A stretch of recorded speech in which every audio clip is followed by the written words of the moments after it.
सत्य स्वीकारा आणि निवडणूक रद्द करा. व्हीव्हीपॅट नसेल तर बॅलेटवर निवडणुका घ्या. उद्धव ठाकरेंची बैठकीत मागणी. महायुतीच्या 232 जागा जिंकूनही महाराष्ट्रात सन्नाटा होता.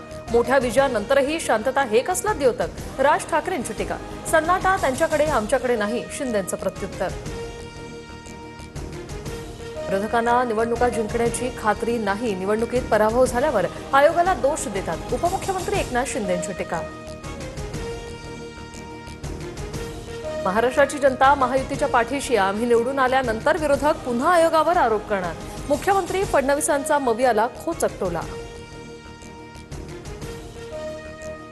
दिवाळीपूर्वी शेतकऱ्यांच्या खात्यात नुकसान भरपाईचे पैसे देणार. शेतकऱ्यांच्या पाठीशी सरकार ठामपणे उभं. मुख्यमंत्री फडणवीसांचं वक्तव्य. गडचिरोलीत भूपतीसह 60 नक्षलवाद्यांचं आत्मसमर्पण. मुख्यमंत्र्यांकडून गडचिरोली पोलिसांना 1 कोटींचं बक्षीस. तर गडचिरोलीतून नक्षलवाद समाप्तीची सुरुवात. फडणवीसांचं वक्तव्य.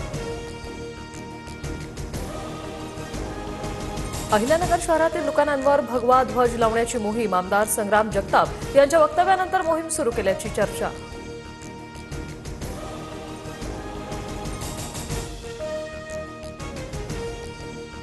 एसटी बँकेत सदावर्ते आणि शिंदेच्या शिवसेनेच्या संचालकांमध्ये हाणामारी. बाहेरून लोकांना बोलवून मारहाण केल्याचा दोन्ही संघटनांचा एकमेकांवर आरोप.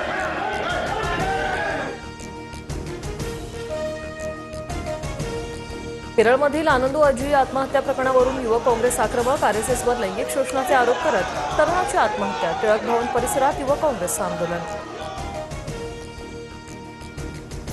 लोकप्रिय गायिका मैथिली ठाकूर बिहार विधानसभा निवडणूक लढवणार. भाजपकडून मैथिली ठाकूरला अलीनगर विधानसभा मतदारसंघातून उमेदवारी.